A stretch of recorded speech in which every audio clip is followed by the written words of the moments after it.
Well, we truly appreciate you all joining us today. We're going to go ahead and get started. We are having one panelist with a minor amount of technical difficulties, but we're going to let her have a moment to get connected while we go ahead and do our introductions and all of those things. So thank you all for joining us today. Again, if you haven't already, please pop into the chat real quick. Let us know who you are, where you're coming from, your organization, and your location.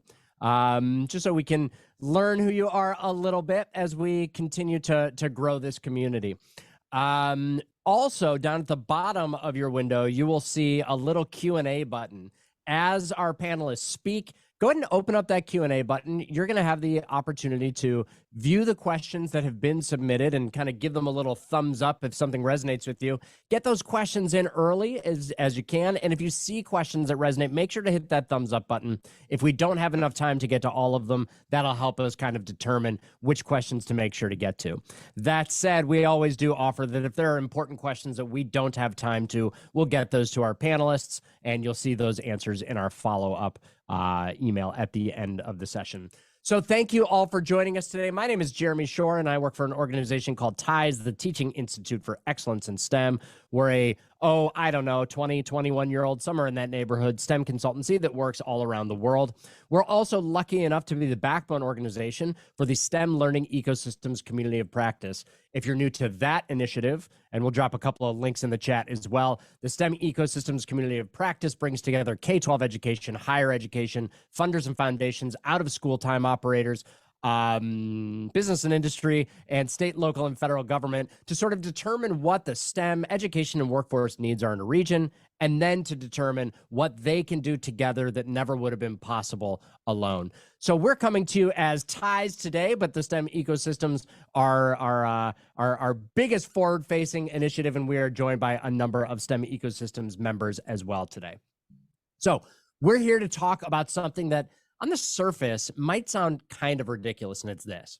Many schools across the country still haven't figured out quite how to spend all of the federal ESSER III money that they have. Might be the case for some of you on here today, and if you're here or you're listening to this and you kind of smirked at the thought of schools not being able to spend their money, think again. This is really, really difficult stuff, and there's a very big deadline happening. If all that money isn't spent by September of 2024, I think we're actually going to talk about that in a minute. It has to go back to the U.S. Department of Education. So today we're going to talk about why it's so hard, and more importantly, how and why you can still make productive use of these federal ESSER III funds. We do want to include a disclaimer before we start. Anything you hear today, of course, needs to be appropriately vetted with your internal teams and ESSER compliance experts. And joining me today are three truly amazing minds, one of whom I've known for a long time. The other two are new to me, and I'm very excited to have them in my network. The first is Stephanie Long, superintendent of Leland Schools in Traverse City, Michigan. Stephanie is serving as her 36th year as an educator and her fourth as a superintendent at Leland Public Schools. She was a classroom teacher for 20 years and has held various administrative positions at all grade levels. Stephanie currently serves on the Michigan Association of Superintendents and Administrators Executive Board and is currently working on her doctorate in educational leadership. Stephanie, thank you so much for joining us today. You know, you're in a really kind of unique position, I think, when we talked a week or so ago, that all of your grade levels are actually kind of housed under one roof, which sounds kind of chaotic, but also really incredible. And I wonder what's become possible, you know, as we're thinking about ESSER expenditures and things that we could spend money on. I wonder what has become possible for you because of this structure where you have young students and high school students all kind of under one roof that isn't really in a more traditional structure. Well, sure. Thank you. Thanks again for inviting me to talk. I hope I can be helpful. You know, again, you mentioned this K-12 environment is super unique. For these little rural schools like mine, though, it's a fantastic opportunity for us to build something in the lower levels and then actually see and track that work all the way through to the high school graduation. So one of the things that became really super important for all of us during COVID that this ESSER fund specifically allowed us to do was implement a K-12 social and emotional learning curriculum. So those are expensive, right? So we were able to purchase the materials, but more importantly, we were able to train our teachers and use those funds in the professional development so that even when that money goes away, my staff now have that expertise and that knowledge. So at the kindergarten level, it might look like for our social and emotional learning curriculum, it specifically looks at helping kids name emotions. But there are posters and there are stuffed animals and there are all kinds of resources that we purchase that we put around the building so that as these little kindergartners or first or second graders move from one end of our building to the other end of the building, they see what this, for example, there's a system that we use that has emojis. And so then kids get to see these emojis all over the building. They're color coded. They start to use the language. And then that goes all the way through to the middle school and then on into the high school. And the sophistication of the, self-regulation strategies or the, whatever the lesson is, how do I behave appropriately on social media? What kinds of impacts does social media have on my emotional life? Those materials that we purchased with that money, we get to see those kids. Now we're into the 4th year of this. So we get to see those kindergartners, as they moved from 1st grade to 2nd grade to 3rd grade. And then we get to start to track things like, did our behavioral referrals go down? Did our attendance go up? Did it improve their performance in the classroom? So again, in a K-12 building, you get to track that kind of thing. And for us specifically, ESSER funds allowed us to not only purchase the materials, but to train our staff as well. That was pretty fantastic for us. Thank you so much, and we're so happy to have you on your first time here with us all. So welcome and thank you. And another first timer, we're joined today by Sarah Marotra. Sarah is the special assistant at the U.S. Department of Education Office of Elementary and Secondary Education. She previously served as special assistant for federal programs and strategic funding at the D.C. Office of the State Superintendent and as senior analyst at the Education Trust. Sarah has a BA in neuroscience from Hamilton College and an EdM from the Harvard Graduate School of Education. Sarah, you have a really incredible background. I loved learning from you the other day. You've led education initiatives. You've thought a great deal about education policy, and yet you also understand how the realities facing school districts in our country and learning lags were exacerbated by COVID. And we know that many school districts have spent their ESSER dollars already. Do any of these uses of dollars really stand out to you? In other words, were there districts that the department was, saying, "Oh wow, that's a really, really incredible and kind of exemplary use of the funds"? Thank you so much, Jeremy, and hi everyone. It's great to be here with you today. I'm particularly appreciative to Superintendent Long and the other educators in the room. On behalf of the department, thank you for your commitment to our students during a really challenging time to follow Superintendent Long, because I think just what she described I've had the privilege of speaking with district leaders about how they're using their ESSER funds. And let me just be sure, Jeremy, can you still hear me okay? We can. I just turned your video off, Sarah. You've got a little tiny bit of a bandwidth issue, so you were cutting out a little bit. So I turned your video off temporarily to see if we get a clear sound here in a minute. But you sound okay with the video off. Wonderful. So I think a couple of things have really stood out. One, we've been inspired by districts that are really following evidence-based practices. So in particular, districts have been implementing tutoring programs, extended learning time programs, and summer learning programs to really help students catch up on some of the content that they missed when schools were closed and when virtual learning was in place. And I think, implementing these programs is one thing, but implementing them following the evidence base is kind of another. And the places where we've seen a lot of success are those districts that follow the research. So districts that use, for example, when they're implementing high dosage tutoring, are making sure that students are in small groups and it's happening at the frequency necessary to really make a difference. I also think, and Superintendent Long spoke about this, that places that are using data to make real-time changes, right? What works in one district might not work in another. And it's really incredible to hear from places that they're stopping to evaluate how programs are going before continuing them. Is this tutoring program the right one for our district? Is this summer learning program making a difference?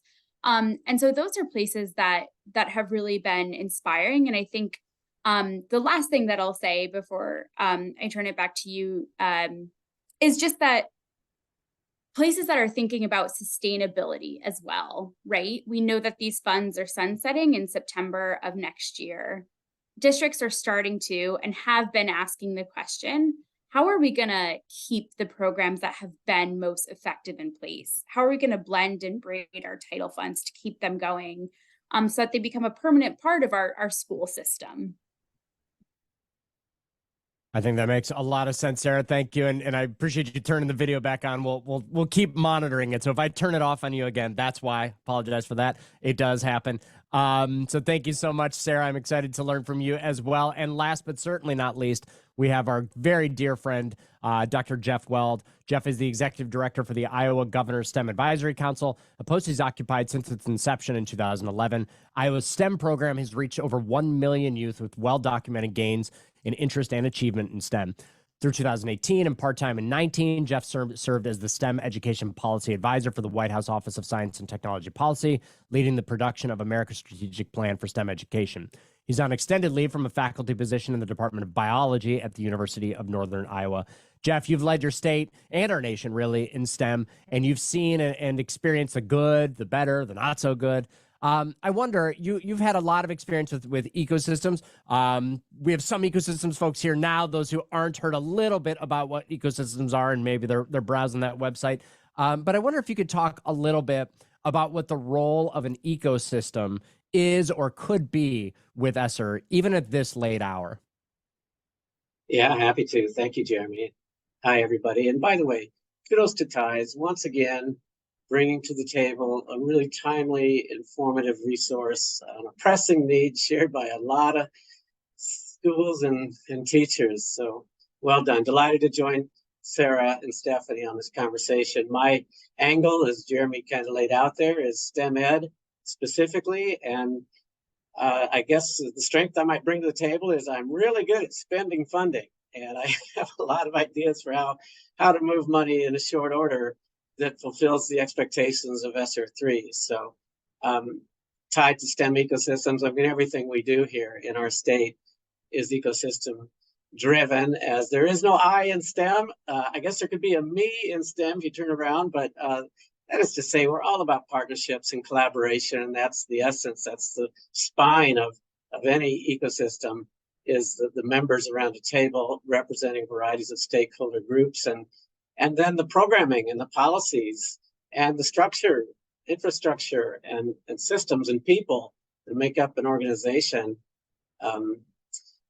That's kind of the short definition of my perspective on ecosystems. And then what those ecosystems do is deliver service and provide advantage to participants within the ecosystem, pre-K-12 in our case, for the most part.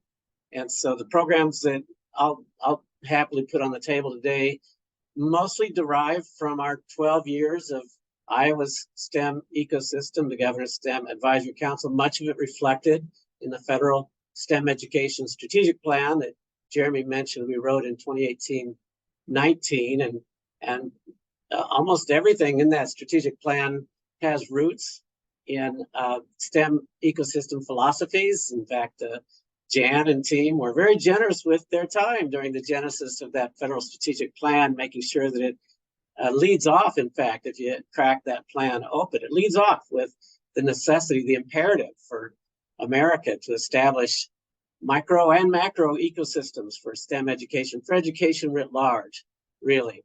And the programs that roll out, I think some of which I'll share with you, they're likely to fit plans. I know that likely all of you have had district plans generated for your ESSER III funds. Your states have an ESSER III expenditure plan too. I think the suggestions I'll put on the table, I know fit plans around here because I know there's ESSER III money spent on some of our programs.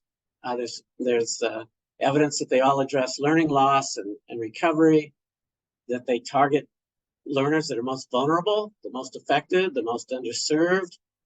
They comply with ESEA and IDEA and Perkins, and they're evidence-based, mostly tier 1, in some cases tier 2 evidence-based by ESSER III standards. They're tried and true, I guess, ultimately. They're tried and true here in Iowa, and they were good enough to shape recommendations to federal agencies. So I'll turn to those recommendations specifically when my turn is up, but I defer to Jeremy on that. Thank you so much, Jeff. And bonus points for anybody here today or watching the recording that recognizes the very complex math over Jeff's right shoulder there. Just go ahead and throw it in the chat if you know what it is. I'm guessing nobody will. I only know because I cheated.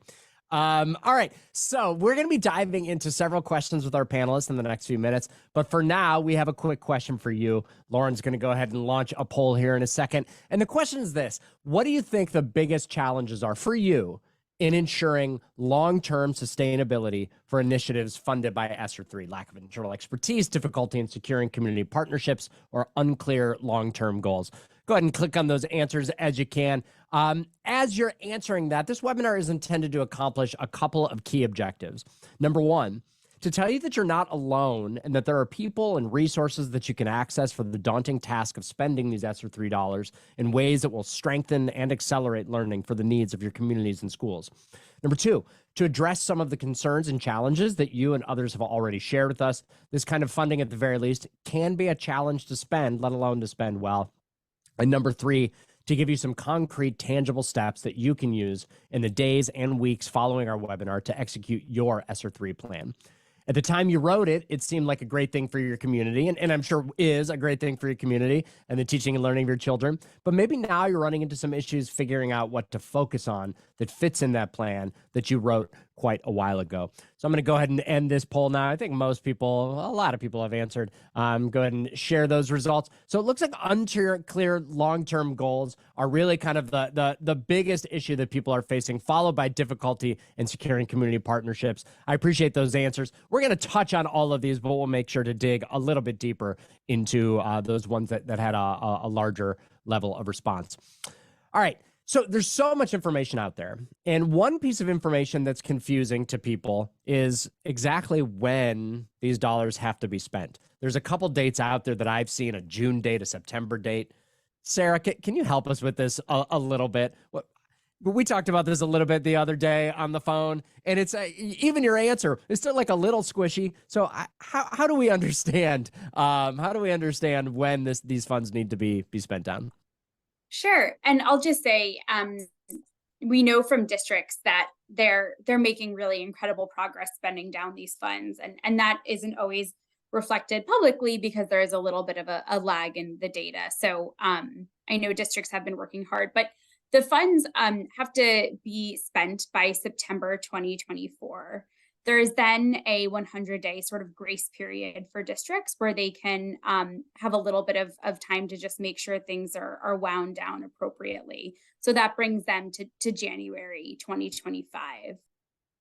And I think, Stephanie, when, we talked the other day, I think part of the issue, especially when we have these kind of tight timelines and these tight deadlines, is there's a tendency, you're in a school, I spent 16 years as a school administrator as well. And sometimes when these deadlines come, I feel like our people, including myself, have a tendency to just buy stuff. Like, I don't want the money to go away. I'm just going to buy a bunch of stuff. And I'm going to hope that it ends up meeting the needs that I have and that I use it effectively and all those things.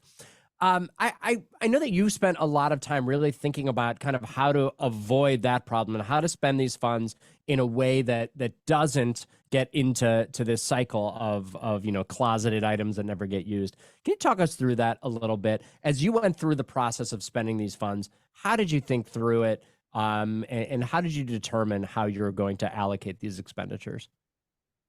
Sure. So, the first thing that we thought about was what's going to be sustainable after the money goes away, because it was very clear that these were short-term funds and they were to get us through this crisis. So one of the first things we did, and we were really lucky because we had our entire community involved in these virtual town halls from the moment COVID struck all the way through. We were doing them every month. So we were hearing from our whole community, K-12 community, all of our parents, in some cases grandparents, what did they really want the experience to be for their kids? If it wasn't ideal, which was in the classroom every day, what did they want it to look like? Secondarily, what were the programs or what were the services or what were their needs that they were looking to the school to fill? And then third, what were the realities of our building and our facilities currently to not only sustain us through COVID, but in the long term? What was our infrastructure like? What were our facility concerns? What were our technology needs? How old were our access points? We had funds, And it became abundantly clear, for example, that any school that hadn't already moved their teachers to online classrooms and the flexibility that those provided, one of the first things we were going to need to do was provide a system for our classrooms to be online on the drop of a dime. Okay, so that was one of the needs that our families expressed. That was one of the needs that our teachers had. It was part of the infrastructure needs that we had. So we were very intentional about purchasing plans as opposed to products. So if our plan was that we needed an online, to use the word ecosystem, in order for our students to access their education wherever, anytime, any place, anywhere, which was a Michigan thing, or anytime, any place, anyway, sorry, that was the third one. Then what was that going to look like? So we got ourselves in line to be able to do that. And so then once all of our teachers had their classrooms online in a consistent platform, because what we didn't want is kindergarten using one thing and third grade using something else and 12th grade using something else.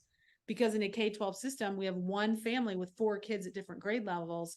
We needed something to be systematic and consistent throughout the grade levels.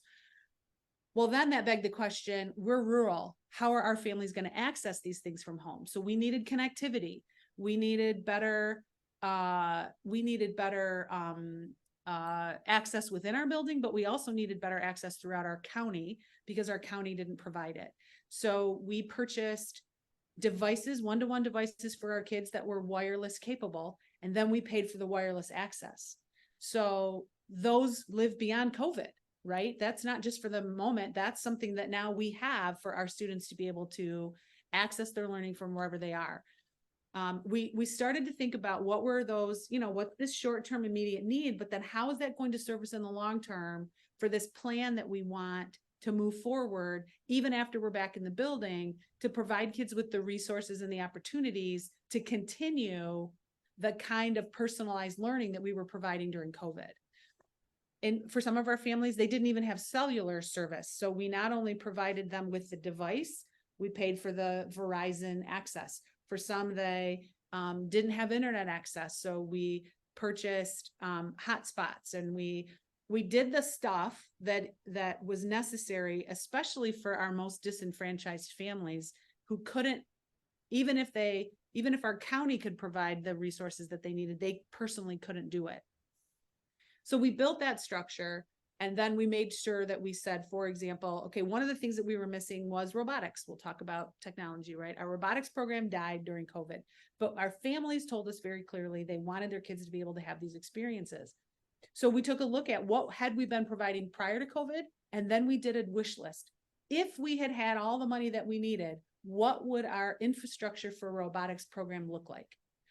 It would go beyond the $5,000 first robotics kit, right? It would have a room that would be set up in such a way for students to be able to explore and experiment and engage with one another. So we built the infrastructure so that when COVID was over, our robotics program could thrive because we invested the money in the infrastructure and the setup as opposed to the robot kit, if that makes sense. And that's literally one step at a time. Every program we looked at, what's the immediate need? What would be the long-term goal? What do we need to invest in to make certain that this thing is sustainable after this money runs out? Sarah, have you seen other best practices are around spending these money, these monies that kind of get to this?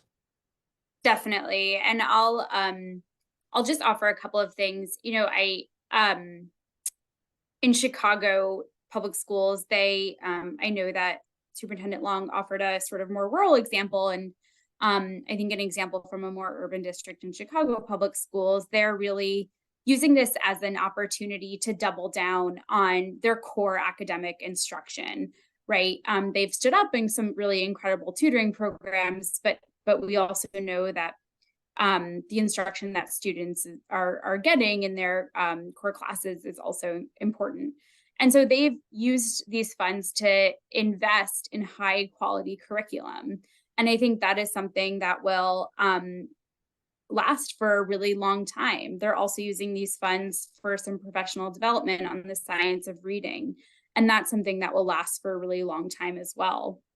Also, interestingly, there have been a couple of districts who we spoke to, including Rochester in New York, are using these funds to support their paraprofessionals in getting their teaching certifications. We know that many districts are struggling with educator shortages. We already have demonstrated a commitment to students who are already have skills and on-the-job training by helping them get their teacher certification and additional on-the-ground instructional practice. They're really making sure that they're sustaining their pipeline of educators and addressing educator shortages in the long term. So I would encourage folks to ask their districts and state about those kinds of programs as well. Additional examples are tutoring corps. You know, we see lots of states standing up these tutoring corps, and you know, I think there's ways to use Title I dollars that districts get to sustain these tutoring corps after next year. Yeah, I think one of the things that we should spend ESSER III funding on is more bandwidth for the U.S. Department of Education office building. That's going to be the next thing that I try to get forward in that space. All right, so you know, I wonder, Jeff, the time is really kind of short. It might seem like, you know, these dates are far away, but they're really right around the corner. And if we use the funds to start programs, to build infrastructure, to buy equipment, I wonder how we're going to sustain them once those funds are gone. And I think that ecosystems, I think part of the solution is in forward thinking, and Stephanie, I'm going to ask you to talk about that here in just a little minute. But I think part of it is potentially partnerships within regions. And I wonder if you could talk a little bit about your work and what you've seen in terms of you know, extending the reach of school dollars by implementing partnerships within regions and ecosystems. Yeah, absolutely, Jeremy. I'll basically coattail. Jeff, we do not have your audio. How about now? All right. Well, Jeff is taking a look at that. I'm going to flip flop over to Stephanie. Jeff, you can fool around with that for a hot second. So Stephanie, on the other end, you know, you talked about this a little bit in terms of the planning that you did. I'm wondering if you can. Oh, you guys could hear Jeff. I'm just now learning. Sorry about that, everyone. Don't know what that was. I just got a text. But now he left. Sorry. So Stephanie, if you could talk a little bit about how you really kind of set things in motion to be able to sustain these programs after these temporary funds leave. Yeah. Well, we knew that we needed people, and people are expensive. And so we looked at what were the types of professionals we needed. How could we use our COVID funds to employ those people now? But then we immediately started looking at community agencies that also employ those types of people. And how would we help them assume the cost of our people, but leave them in my building? So we partnered with our local health department, for example. We needed a nurse during COVID, but we didn't have a nurse prior to COVID. So we were able to use some COVID funds to hire a nurse to help us get through all that contact tracing and all the, you know, PTSD that we all have around those words now. But, you know, it was a huge, heavy lift, right? And so we hired with the COVID funds and then immediately went to our health department, who wrote a grant to do a school-based nurse and a school-based social worker in my building. So as soon as I ran out of COVID money, we just transferred that person to the health department. Health department owns that person now, but have placed them in my building. So I still get the service. I just don't have to assume the cost. And lots of people have school-based health clinics. We didn't have one prior, and the COVID funds helped us get it started. And then we were able to convince the health department of the need and the benefit to them of having that person placed with us. That was one example. We also partnered with a behavioral health organization. So we hired a behavior interventionist to be full-time in our building. But in order to provide the training that we needed for that person, we partnered with a national organization that was kind of expensive, but then trained our person in threat assessment and trained our person in trauma-informed practices and restorative practices. And then that person became the trainer for the rest of our staff. So now our entire staff have been trained in trauma-informed and restorative practices because we were able to latch on to that national organization that got us through the transition from our COVID dollars to now I don't need dollars because now I have everybody trained.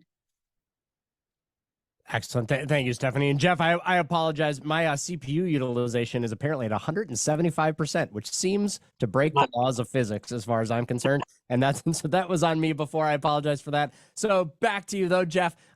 Within kind of an ecosystem mindset. So Stephanie, I really love this kind of idea of sort of thinking about this money almost like seed funding. We're going to use this for proof of concept and then use that proof of concept to find and extend funding in other ways. How else can we, extend funds using the power of ecosystems, communities, and partnerships? Yeah, you got me now. Just coattailing off of Stephanie and Sarah's commentary about the pandemic and, the silver linings, honestly, that sprung from it. Here in Iowa, certainly in the STEM organizations of the state, we really stepped back and re-examined how people learn. In fact, we all went and got the Brantford Brown and Cocking Bible, How People Learn. I think this is the version 2, Learning Context and Culture. And we use that new focus. You'd mentioned focus earlier, having a focus rather than a hodgepodge, let's get it all spent. And that focus was to drive post-pandemic. And during pandemic, I can share later some virtual rollouts that took place. An emphasis on experiential, meaningful, applied, contextual learning across the school experience of the child, but certainly pronounced in the STEM milieu, as that was our lane. So we generated products like this online clearinghouse where kids, families, parents, communities, homeschools, church basements, scout troops, whomever can partner with industry and business and other workplaces to acquire content and skill sets associated with math class or chemistry class or whatever, while executing a project that's actually helpful to somebody. I'll put a link in the chat for. How long have I been muted? Oh, good. Okay. Sorry. Just a second. There's the link. And you'll see, if you look at that website and you scroll down, you'll see hundreds of projects. In fact, out-of-towners are most welcome. This is an Iowa-based system that sprung from the pandemic to continue to connect learners to their communities. And today, it's manifested as some real life, not virtual, experiential, work-based learning activities on the part of students and teachers. And Jeremy, it's interesting you asked about sustainability. I know that's on everybody's minds. We go and we spend, and we want to be meaningful and lasting. And I think everybody here would agree that sustainability in education often has to do with, did the idea get latched onto? Did it create something of a culture shift? Nothing major, just a mindset among educators and school leaders that this is now the standard fare. And I think we're getting there in our state, that standard fare, again, reflecting how people learn, is experiential, meaningful, contextualized, applied to the individual. And how better to do that than to create a learning environment that's classically differentiated. Every kid getting an experiential learning opportunity with a local bank or storefront downtown, or a agriculture co-op, or a hospital, or what have you, and thereby acquiring credits. So competency-based education has really taken off in our state. A number of districts are now awarding credit for experiential opportunities that take place in or out of the school. I think Stephanie had mentioned the importance of repurposing classrooms. We give out grants called STEM Best, business engaging students and teachers, as if we needed another acronym. And these funds are used just in the fashion Stephanie was talking about, that a local school can build a creative learning space that's open, and it's modern, it's technologically rich, but it's also collaboratively facilitating with the furniture and that sort of thing that promotes collaboration, drives collaboration, makes it seem quite natural to collaborate. Most classrooms don't look natural to collaborate. Classroom desks in rows, etc., as we all know. So one example of an idea I'll put on the table and then turn this back to you is considering these so-called mini grants. We call them STEM Best. They can range from $10,000 to $40,000, cost match required, speaking of partners, by which schools modernize a workspace, a learning space that enhances the experiential, meaningful, contextual, applied learning environment post-pandemic. Thank you, Jeff. You know, those of you listening today, we've got these really great experts on the horn with us right now. So make sure you hit that Q&A button, put some questions in there. I've got a couple more questions. You know, I use these things because I have my own questions, so I like to ask a lot of questions. But I'm almost at the end of those, so I'd love to get to some of yours if we can. So go ahead and put those in that Q&A tool. Sarah and Stephanie, but I'd like to start with you, Sarah. I know that one of the things that we heard a lot was around compliance.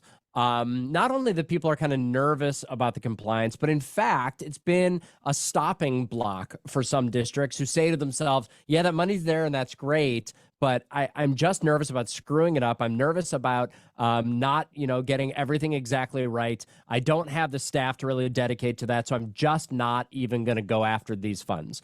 So I wonder if you could talk a little bit about that compliance and what people need to be thinking about and how they can sort of prepare themselves to make sure that they're dotting all those I's, crossing all those T's. What needs to happen so that folks can be ready to be compliant? Thanks, Jeremy. And I'll just say, big picture, we've sort of set up these funds because we know that district leaders know their communities best. And we also made sure that when districts were creating these plans, that they solicited the input from stakeholders, including parents and family members and educators. And so I share that to say that we know that districts are using the input that they received from that process to inform spending and are doing what they know is best with the funds. And so while we have this compliance and monitoring and oversight, we also know that districts and trust that districts are working really hard to meet the needs of their community. And so we do have different sorts of monitoring. And I think I'll just say if districts are struggling to understand whether something is allowable or permissible, that they should reach out to us. And we've issued, I think, more than 30 pieces of guidance, held office hours, webinars about how districts can use their recovery funds and how to make sure that they are tracking what they need to track and sharing with us. And so I think that just districts being aware of how they can reach us and states being aware of how they can reach us with these kinds of questions is important. And our oversight includes monitoring activities and other fiscal reviews. And so I think as you're in conversations with states and us, just having information about your regular drawdown, raising problems or any anticipated challenges early, we can really partner with you to make sure that you're dotting all your I's and crossing your T's. Stephanie, what about on your end? From a district perspective, do you have somebody dedicated to this? How are you? You're a small district, so you don't have a massive team. How do you handle compliance with ESSER III, but any of these, kind of government funded projects that require a lot of compliance? It's a nightmare. I actually just spoke before the state legislature a couple of weeks ago on the unnecessarily burdensome process of applying for and reporting out on grants. In Michigan, most of that federal money, of course, it went to the state, and then the state created the parameters around which we could access it and what we could use it for. And, there's 47 different platforms we have to log into and 50 different forms. It's a nightmare. It's an absolute nightmare. And there's me and a business manager. That's my entire central office. So between the two of us, we just became very well versed in the lingo and the language. We logged into all the different systems. We looked at all the different requirements. We tried to distill it down to what was essential. And then we got super creative around how do we get done what we need to get done within the parameters of these grants. And I worked it like it was my full-time job. It was my job to make certain that we could get every single penny for our school that we needed. And we could intentionally utilize those dollars in a way that we work in a 3-year cycle of improvement around here. That's sort of that's our thing. We have a strategic plan. We have a school improvement. We work in these 3-year cycles. So we knew that we had about 3 years to implement, assess, evaluate, and if paying off for us, go after more sources of funds to continue them. So once we got some of these things in place with those COVID funds, we immediately started examining and monitoring and trying to determine whether or not what we were doing was having the intended outcome that we wanted it to have. And if it was, then I started chasing more grants. So as my COVID funds died off, I was able to replace them with other state grants. So in the state of Michigan specifically, there was a pot of money that they allocated in different ways. We used all of that. And then they continued to build new grants with those remaining dollars, because the general fund in Michigan had a surplus because they had all this COVID money, right? So they were able to take those general funds and earmark them for continued efforts that districts had implemented during COVID. So for example, I hired that behavior interventionist originally with COVID funds, and then the state of Michigan came out with the grant to allow us to continue. So I went after that grant as well. So again, I've got her for about another 2 years. We'll evaluate if it's still effective. If it is, I'll go after another pot of money, because nothing in education ever lasts longer than 3 years anyway. There's always something new happening. So we just stay on top of it and we go after it, and we make certain that the things that we value as our school community, because again, I don't know if you can see outside, we literally are in the village. There's a house right here on my property line. We are seated in the middle of a teeny little village. We are the hub of our community. So our people are very clear about what they value and what they want to see for their students. And we make certain that we chase the funding sources to ensure that those kids have access and those families have access to the services and programs that our kids need. Just an aside, right? So 20% of our school population is a minority population, Hispanic primarily. We have migrant students that live in migrant housing, which are primarily trailers in the middle of orchards. And then 1 block away from me is the Lake Michigan shoreline, where property goes for at least $1 million a foot, right? So the dichotomy in my district is great. So I'm servicing this population of people who are thinking Ivy League for their kids, and this population of people who are thrilled that we're feeding their kids and providing them the technology that they need in order to stay engaged in school. So balancing those concerns and then going after the money with the flexibility to make that work is my job, basically. That's pretty much where I spend my time. I wonder, speaking of flexibility, I sort of wonder, and Stephanie, Jeff, you might have some insights here, but I think Sarah, you might have some more. We mentioned in the opening that people wrote these plans a long time ago. There are still funds unspent. Part of that issue too that we've heard back is, we wrote this plan, we had this plan, but then things changed, our needs changed. That need got solved separately. Other things bubbled up. I wonder how much flexibility people have to alter, amend, change those plans, and kind of what that sort of looks like in this process. Sure. So the department required that states approve their district plans. So how this kind of looks is up to each state independently. But if a district is interested in amending their plan, they would get stakeholder input.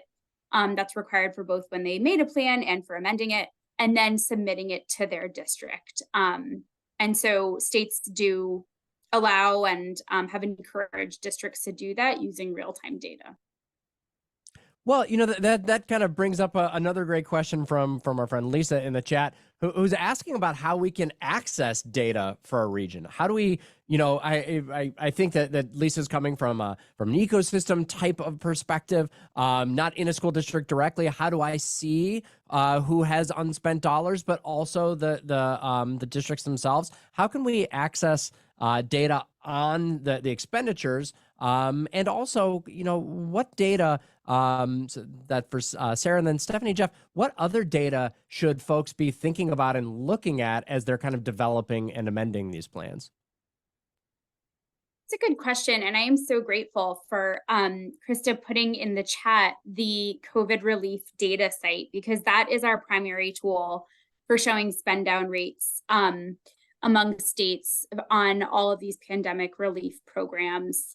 And so that's really exciting from a national level. On a state level, states have stood up transparency portals. And so I'll offer that Ohio, Minneapolis have incredible portals where they can show how much their districts have spent, sometimes down to the school level, and what they have been spending on. And so we have been asking states to. Well, sorry about that, everyone. Apparently, Zoom had some kind of outage just now, and we just lost all of you. We were able to grab Stephanie, though, and I wanted to ask her one final question before we close. And something that says, you know, your district was really lucky, I think, to have you in place when all of this came about so that you could do the really deep level of community meetings and town halls and planning and all of that stuff that you did. But I wonder, if instead what happened is you were chugging along somewhere else and your district just hired you right now and you walked in, same district, same position, same folks, but you walked in right now and those funds had not been spent at all, what would you be thinking about? How would you be sort of processing that situation? And what would you do next in order to try to make the best possible use in that limited amount of time? Well, it's interesting that you phrase it that way because I was hired on July 1st of 2020. So that was exactly the situation. The money was literally promised about 2 days before I took over this job. And so I walked in at the beginning of this with a big old pot of money in a district that had never had any money before and had been scrimping and saving and literally had just laid off 5 teachers the week before I took over.